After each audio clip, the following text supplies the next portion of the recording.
করবো ক্লাস 7-এর কোষাধিক 5-এর অঙ্কগুলো, যেখানে চ্যাপ্টার হচ্ছে সূচকের ধারণা। সূচকের ধারণা আমি এর আগে তোমাদেরকে বুঝিয়েছিলাম সূচক কি, সূচক কোনটাকে বলে, একটা বেসিক কনসেপ্ট দিয়েছিলাম। তার সঙ্গে সঙ্গে তোমাদের কিছু সূত্র আমি শিখেছিলাম। আমি আরেকবার রিভাইজ করে দিচ্ছি। ঠিক আছে, এইভাবে যখন কিছু থাকে, যখন কোনো কিছু মাথায় কোনো সংখ্যার মাথায় কোনো সংখ্যা থাকে, তখন মাথায় যেটাকে থাকে সেটাকে বলে সূচক বা বলে ঘাত বা ইংরাজিতে বলে পাওয়ার। আর নিচে যে সংখ্যাটা থাকে সেটাকে বলে নিধান বা বেস। এটা যেমন হচ্ছে 10 স্কোয়ার, মানে হচ্ছে এখানে 10-এর দ্বিঘাত। ঠিক আছে, আমরা যখন এইটাকে 10-এর মাথায় 4 লিখবো, তখন আমরা এটাকে বলবো 10⁴, মানে হচ্ছে 10-এর এখানে 4 ঘাত বা চতুর্থ ঘাত। এখানে 10 বা 10টা হচ্ছে নিধান বা বেস, আর মাথায় যেটা আছে এটা হচ্ছে পাওয়ার বা ঘাত বা সূচক। ঠিক আছে, এবং এই সূচকের কিছু সূত্র আমি তোমাদেরকে শিখিয়েছিলাম। সেই সূত্রগুলো আমি তোমাদের ডান দিকে লিখেছি, যে সূচকগুলো কিভাবে আসছে সেটা আমি তোমাদেরকে দেখিয়েছিলাম। কিন্তু সূচকগুলো কিন্তু তোমাদেরকে মুখস্থ রাখতে হবে। যদি মুখস্থ না করতে পারো এই সূচকগুলো, ঠিক আছে, তাহলে কিন্তু সূচকের অঙ্ক করা কিন্তু খুব কঠিন হয়ে যাবে। বারবার বলছি, সূচকের অঙ্ক করা কিন্তু খুব কঠিন হয়ে যাবে যদি এই সূচকগুলো তোমরা মনে রাখতে না পারো। সুতরাং এই সূচকগুলো ভেরি ভেরি ইম্পর্টেন্ট। ঠিক আছে, এর সঙ্গে হয়তো আরো 2-3টে সূত্র অ্যাড হবে ক্লাস 9-এ যখন উঠবে। তোমাদের ক্লাস 9-এও সেম চ্যাপ্টার আছে সূচকের ধারণা। ঠিক আছে, চলো আজকে দেখি তোমাদের ক্লাস 7-এ কি আছে, কোষে দেখি। আচ্ছা, প্রথমে বলেছে কি বলেছে, একটা দেখে অঙ্কটা, সূর্য থেকে বুধের দূরত্ব একটা দিয়েছে, সেটাকে বলেছে 10-এর ঘাত হিসেবে প্রকাশ করো। ঠিক আছে, তাহলে 10-এর ঘাত হিসেবে প্রকাশ করা মানে কি? তাহলে এইখানে যদি আমি এইটা লিখি যে সাপোজ লিখলাম যে সূর্য থেকে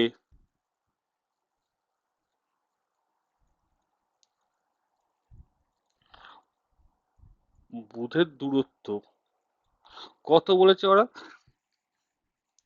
579। তারপর কটা জিরো বলেছে, 5টা জিরো।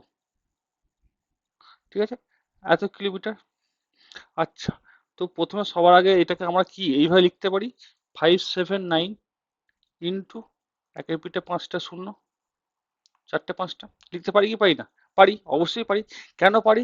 কারণ আমরা যদি 20, এটাকে আমরা কি লিখতে পারি, 2 × 10। বা যদি আমরা 200, এটাকে আমরা কি লিখি, 2 × 100। মানে এইখানে যটা শূন্য আছে, এখানে আমরা একের ভিতরে তটা শূন্য দিয়ে গুণ করলে সেই সংখ্যাটাই পাবো।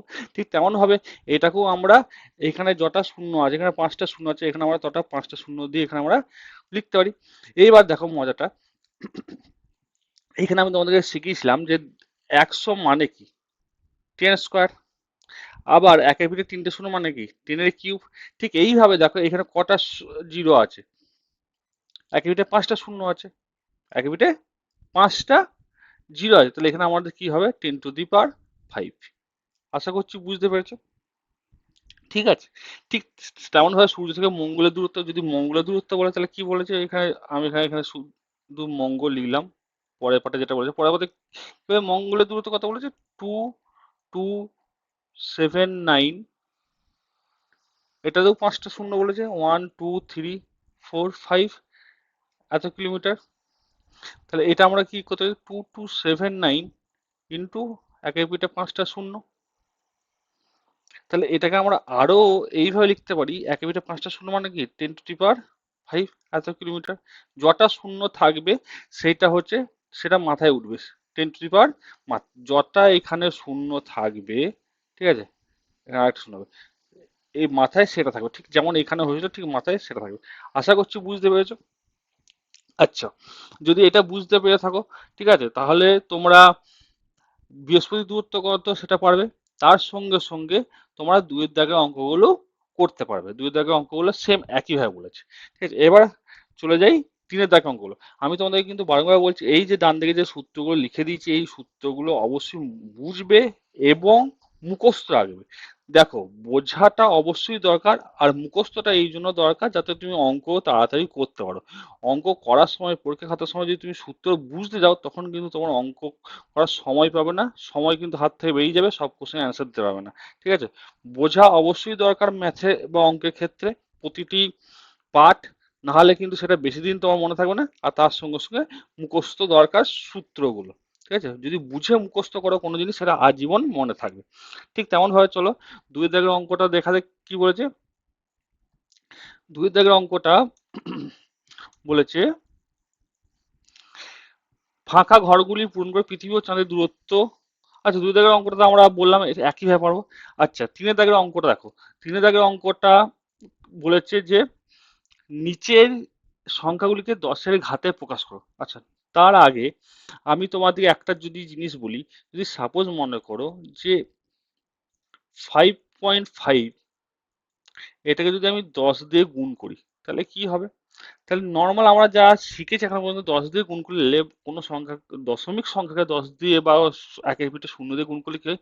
সেই সংখ্যাটা প্রথমে লিখি, তারপর যটা শূন্য আছে সেইখানে তটা শূন্য আমরা এখানে বসিয়ে দিই এর পাশে।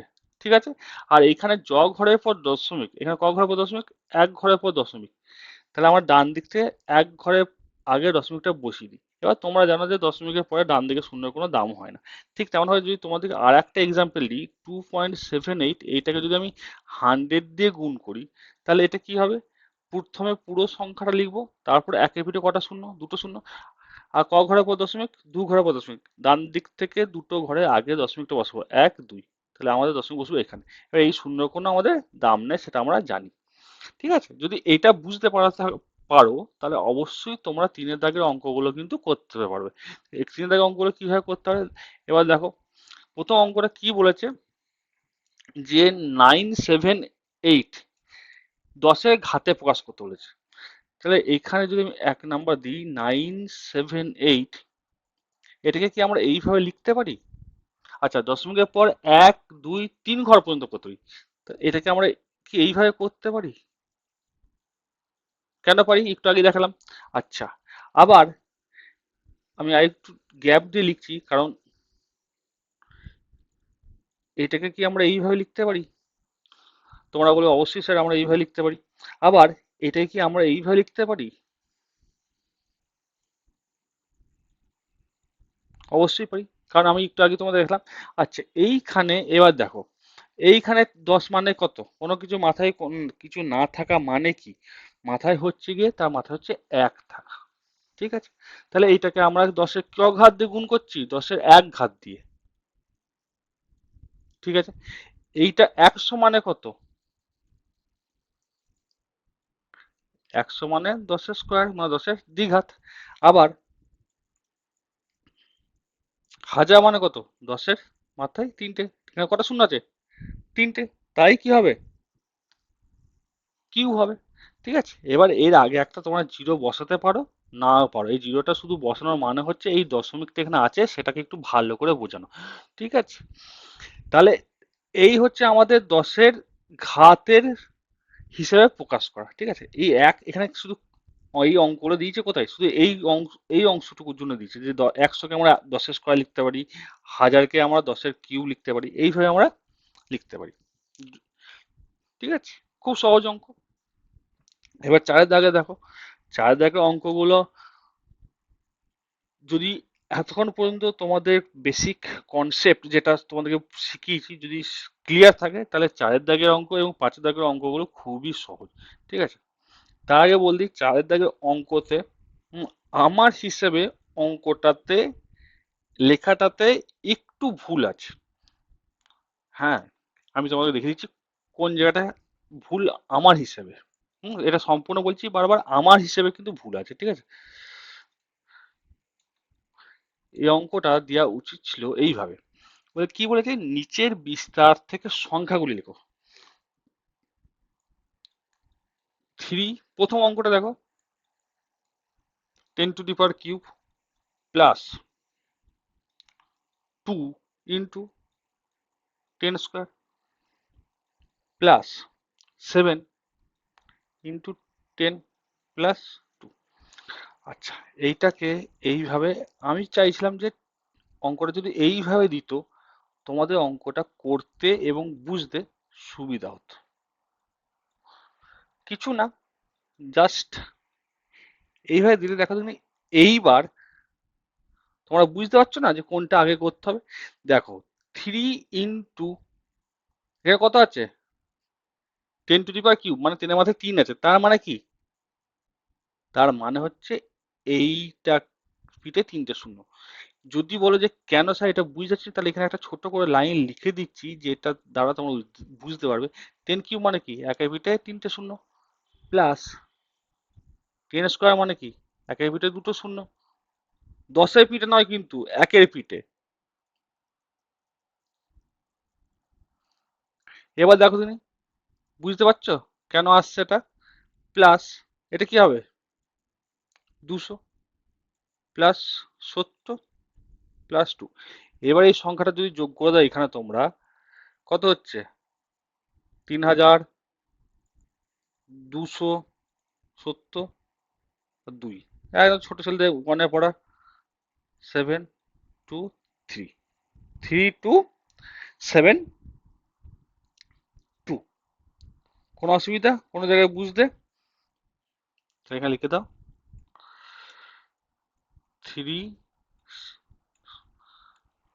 3272। এটাই আমাদের কি বলেছে, সংখ্যাটা চেয়েছে।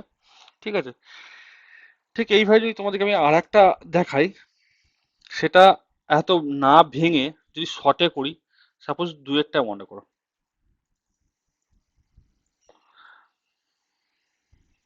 2 × 10^10 কিউব। তোমাদেরকে আমি শিখিয়েছি যে কোনটাকে কেমন ভাবে বলতে হয়। হুম, 10-এর মাথায় 2 থাকলে সেটা 10 স্কোয়ার, কোনো কিছু মাথায় মাথায় 3 থাকলে সেটা হচ্ছে কিউব। ঠিক আছে, আর মাথায় 3-এর বেশি থাকলে সেটা 2 দি পাওয়ার বলতে হয়। তাই এখানে কি, এখান থেকে ডাইরেক্ট কি করতে পারি, 2-এর পিঠে 3টে শূন্য বসাতে পারি কি পারি না? অবশ্যই পারি। তার সঙ্গে 30, তার সঙ্গে 5। তাহলে এবার এটা যোগ করে বলো যে কত হচ্ছে, একদম সোজা, এটা 35, তাহলে 2000 সঙ্গে 35 যোগ করলে 2035। একদম ওয়ানের মতো অঙ্ক। ঠিক আছে, নেক্সট, নেক্সট হচ্ছে গিয়ে আমাদের 5-এর দাগে অঙ্কগুলো। 5-এর দাগে বাকি যে অঙ্কগুলো আছে 3, 4, এইগুলো কিন্তু তোমাদের হোমওয়ার্ক। ঠিক আছে, 3 অ্যান্ড 4 এই দুটো হচ্ছে তোমাদের হোমওয়ার্ক দিলাম। ঠিক আছে, তোমরা নিজেরা ঘরে করো। আর যদি করতে অসুবিধা হয় কমেন্টে জানাবে। আর তোমরা যারা নতুন এই ভিডিও দেখছো এই চ্যানেলে এসে, চ্যানেলটাকে অবশ্যই সাবস্ক্রাইব করে নেবে। চলো, নেক্সট হচ্ছে আমাদের 5 দাগে অঙ্ক। 5 দাগে কি বলেছে, সরল করতে বলেছে। ঠিক আছে, এই সরল করার সময় আমাদের সূচকের যে ডান দিকে সূত্রগুলো লিখেছি, এইগুলো কিন্তু এখানে এবার কাজে লাগবে। কিভাবে কাজে লাগবে এবং কিভাবে কাজে লাগাতে হবে সেটা কিন্তু তোমাদেরকে দেখতে হবে। ঠিক আছে, যে কখন বেস 1 হলে বা নিধান 1 হলে কোন সূত্রটা লাগবে, কখন তোমার পাওয়ার 1 আছে কিন্তু বেস আলাদা, হুম, সেক্ষেত্রে কোন সূত্রটা লাগবে, হুম, সেইটা কিন্তু তোমাদের এবারে এখানে বুঝতে হবে। হুম, এবং আমি তোমাকে আবার একটা জিনিস বলছি, যত পারবে সূচকের অঙ্ক, শুধু বইয়ের নয়, যেখানে যেখানে যদি তোমাদের প্রশ্ন বিচিত্র হয়, যদি উদাহরণ হয়, যত পারে অঙ্কগুলো প্র্যাকটিস করে, প্র্যাকটিস করলে কি বলতো, সূচক অঙ্ক যত প্র্যাকটিস করে তত তোমাদের সূত্রগুলো ক্লিয়ার হয়ে, এবং সূত্রগুলো কখন কোথায় বসতে হবে তোমাদের ধারণা হয়ে যায়। আচ্ছা চলো, 5 থেকে প্রথম এক একটাই শুরু করা যাক। কি বলেছে, সরল করো। সরল তো আমরা সেই ছোটবেলা থেকে করে আসছি। সরল মানে একটা বড় সংখ্যা থেকে একটা ছোট সংখ্যায় নিয়ে আসতে হবে, গুণ যোগ বিয়োগ ভাগ করে। এই হচ্ছে সরল। 3 × 32, এটাকে আমরা কি লিখতে পারি, দেখো, যেমন আছে এটা তেমন লিখলাম, 2 কিউব 3^5। এই 16টাকে আমরা কি লিখতে পারি, দেখো 16টাকে আমরা যখনই এরকম একটা সংখ্যা দিয়ে দেবে না, তখন এখানে লিখে নেবে। দেখো, 8 × 2 = 16, 2 × 2 = 2 × 4 = 8, উৎপাদকে ভেঙে নেবে, 2 × 2 = 4। তাহলে এখানে আমরা কি লিখতে পারি, 4টে 2, মানে এখানে আমরা 16 মানে লিখতে পারি 2^4। আবার ঠিক একইভাবে 32 সমান আমরা এখানে কি লিখতে পারি, 2^5। ঠিক আছে, 2^4। তাহলে আমরা এখানে 16 সমান কি লিখতে পারলাম, 2^4। আর 32 সমান 32 সমান 2^5। কোনো কিছুর মাথায় কোনো কিছু না থাকা মানে কি, মাথায় 1। এইবার ভালো করে একটা জিনিস দেখো, কি বলেছিলাম, গুণের সময় পাওয়ারে পাওয়ারে যোগ হয়। প্রথম সূত্রটা দেখো, গুণের সময় পাওয়ারে পাওয়ারে যোগ হয়। তাহলে এখানে 2 × 3^5 × টু দি পাওয়ার 4 আছে। এইটা আর এইটাকে ধরো, তাহলে কি হবে? 3 + 4 আমি একবার করলাম 7 ইন্টু 3^5, তার তলায় করলাম 3^1 ইন্টু 2^5। এইবার বলো, এই 2^5 আর 2^, তলায় কি আছে? ভাগ আছে। তাহলে ভাগটা যদি আমি 2^5 দিয়ে করি, তাহলে কি হবে?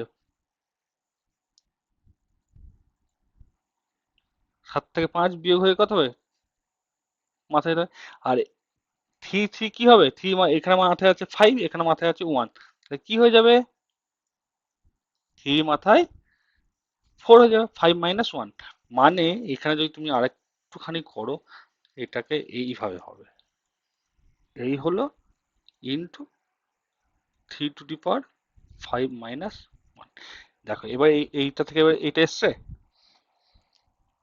বুঝতে পেরেছো কি পারোনি? তাহলে এইবার দেখো, এইবার হচ্ছে গিয়ে আমরা এটাকে কি করতে পারি? 2^, এইটাকে আমরা কি লিখতে পারি?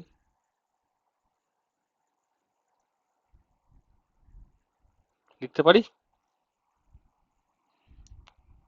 এই যে এই সূত্র অনুযায়ী, a^m, তার ব্যাকেটে যদি n থাকে, তাহলে আমাদের কি হয়? পাওয়ারে পাওয়ারে গুণ হয়ে যায় mn, তাহলে আমাদের এখানে পাওয়ারে পাওয়ারে গুণ হয়ে যাবে। এবার কি হবে? এর পাওয়ার আর এর পাওয়ার, দেখো এর পাওয়ার 2 আছে, এর পাওয়ার 2 আছে, তাহলে আমাদের কি হয়ে যাবে? পাওয়ারে পাওয়ারে কি হয়ে যায়? পাওয়ারে পাওয়ারে যোগ হয়ে যাবে। তাহলে এখানে কি হবে? 2 ইন্টু 3^, আর ব্যাকেটে এই দুটো স্কোয়ার আছে তাই জন্য স্কোয়ার। তাহলে কি হচ্ছে এটা? 2, 3² মানে হচ্ছে 9,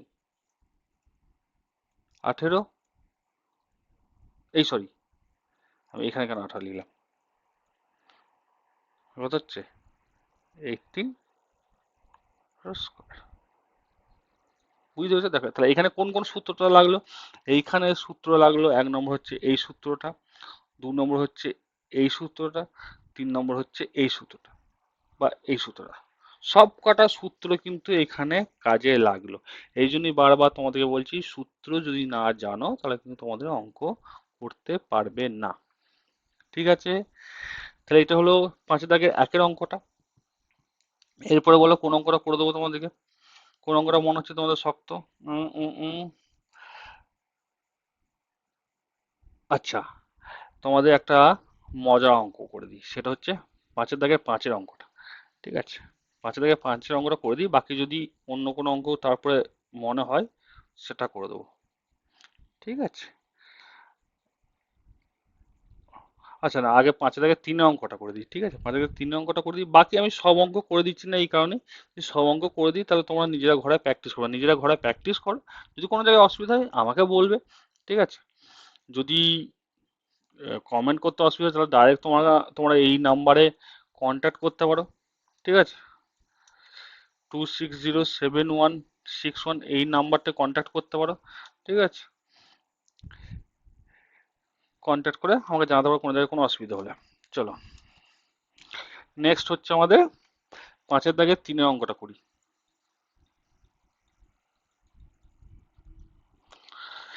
কি বলেছে অঙ্ক? সবার আগে অঙ্ক যেটা দেবে তোমাদেরকে আমি বারবার বলছি, এই অভ্যাসটা নিয়ে আসবে। সেটা হচ্ছে অঙ্ককে ভালো করে পড়বে, আর অঙ্ক, বীজগণিত অঙ্কের ক্ষেত্রে যখন অঙ্কটা কোশ্চেন পেপার থেকে যখন অ্যান্সার পেপারে লিখবে না, দেখে লিখবে, মিলিয়ে লিখবে। আচ্ছা, আগে সবার আগে বলি 11^0 মানে কত। দেখো এইখানে আমি তোমাদেরকে শিখিয়েছিলাম যে কোনো কিছু মাথায় যদি 0 থাকে, সেখানে তার মানে হচ্ছে 1। এখানে অবশ্যই a ≠ 0, এখানে একটা কন্ডিশন হচ্ছে a কখনোই শূন্যর সঙ্গে সমান হবে না। তাছাড়া বাকি যার মাথায় যদি শূন্য বসিয়ে দেয় তাহলে 1 হবে, যদি তোমার মাথা তো শূন্য বসিয়ে দেওয়া হয় তাহলে তুমিও 1 হয়ে যাবে। ঠিক আছে, তো সহজ হিসাব, তাহলে এটাকে প্রথমে আমরা কি করতে পারি? 1 লিখতে পারি, লিখে দিলাম। 21টায় কি লিখতে পারি? 3 × 7 লিখতে পারি। হ্যাঁ লিখতে পারি। 7টা যেমন আছে তেমন লিখতে পারি। আচ্ছা, 3টা যেমন আছে তেমন লিখলাম। 7 স্কোয়ার, 1 দিয়ে কোনো কিছু গুণ করাও যা, না করাও তাই, একই ব্যাপার। 3, এটা কি হচ্ছে, এর মাথায় 1 আছে, এর মাথায় তো 1 আছে, গুণের সময় কি হয়, পাওয়ারে পাওয়ারে যোগ হয়। এবার বলো, এটা এটা কাটলো, এটা এটা কাটলো, ঠিক আছে, তাই না? এই অ্যান্সার কত বেরোলো? 1। ঠিক আছে, এইখানে কোন কনসেপ্ট কাজে লেগেছে? এইখানে কিন্তু এই কনসেপ্টটা কাজে লেগেছে। a⁴ 0 is equal to 1। খুব ইজি অঙ্ক, খুব সহজ অঙ্ক। ঠিক আছে, ঠিক তেমন ভাবে আমি যদি তোমাদের 5-এর অঙ্কটা এখানে বলি, হুম, এইখানে 5-এর অঙ্কটা যদি আমি তোমাদের ছোট করে করে দিই, 5-এর অঙ্কটা কি বলেছে, 3 to the power 0 plus 2 to the power 0 into 5 to the power 0। 3 to the power 0 মানে 1, 2 টু দি পাওয়ার 0 মানে 1, 5 টু দি 0 মানে 1, মানে 2 × 1 মানে হচ্ছে 2। দেখো, তাহলে আমাদের এটা হয়ে গেল উত্তর। এইখানে কিন্তু বারবার বলছি একটা কনসেপ্ট লাগছে, সেটা হচ্ছে এই কনসেপ্ট, হ্যাঁ। আর a⁴ কোনো কিছু মাথায় 0 দিলে 1 কি করে হচ্ছে, সেটা যদি তোমরা বুঝতে না পারো আমার আগের ভিডিও দেখে নেবে, হুম, যে কেন কোনো কিছু মাথায় 0 থাকলে 1 আছে। যদি বুঝতে পেরে থাকো তাহলে ভিডিওটা অবশ্যই লাইক করো, কমেন্ট করো এবং শেয়ার করো বন্ধুদের সঙ্গে। আর তোমাদের যদি, বারে বারে বলছি, তোমাদের যদি কোনো জায়গায় কোনো সংশয় লাগে, কোনো ডাউট থাকে, কোনো সন্দেহ থাকে, তোমরা যে ক্লাসেরই ছাত্র হও, আমার সঙ্গে কিন্তু এই নাম্বারে যোগাযোগ করতে পারো। ঠিক আছে, দিয়ে তোমাদের ডাউটটা ক্লিয়ার করে নিতে পারো। ওকে, চলো নেক্সট আমরা দেখা করব পরের চ্যাপ্টারে। ওকে, ততক্ষণ পর্যন্ত বাকি অঙ্কগুলো তোমরা ঘরে করার চেষ্টা করো।